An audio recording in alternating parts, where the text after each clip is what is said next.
Dunyodagi eng qo'rqinchli videolar ikkinchi qism. 2015-yilda mana bu Candice ismli ayol va uning eri Halloweenni eski tashlandiq qamoqxonada o'tkazishgan ekan. Eng qizig'i, bu qamoqxona qo'rqinchli va dahshatli tarixga ega ekan. Va o'sha kuni qamoqxonada Candice'ga kimdir uni kuzatayotgandek tuyulibdi.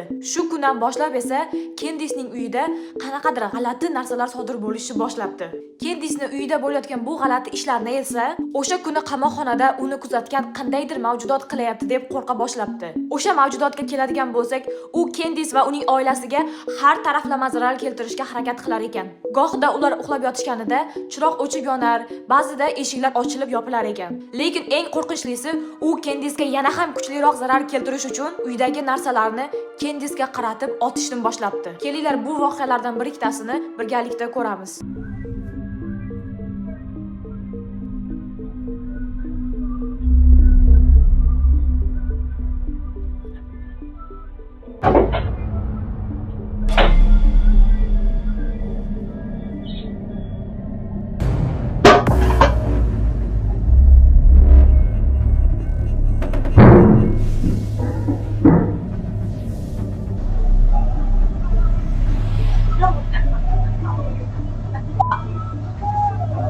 Bo'layotgan ishlar yetmaganidek, mavjudot endi Candice'ni oyog'i va bo'g'imlariga og'riq berar. Candice esa hech nimani tushunmay, tunda qattiq og'riqdan uyg'onib ketishni boshlabdi. Shunaqa kunlarning birida Candice va uning eri televizor ko'rib divanda uxlab qolishgan va o'sha xonadagi kuzatuv kamera mana shu voqeani suratga olgan ekan.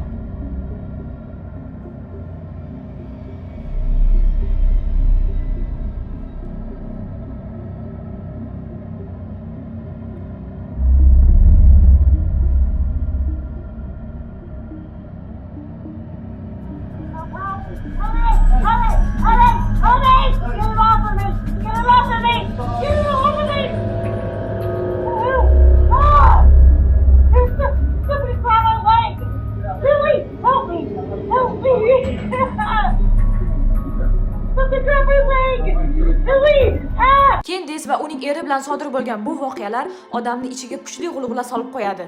Lekin eng qizig'i, siz nima deb o'ylaysiz? Ular bu holatdan chiqib keta olishganmi?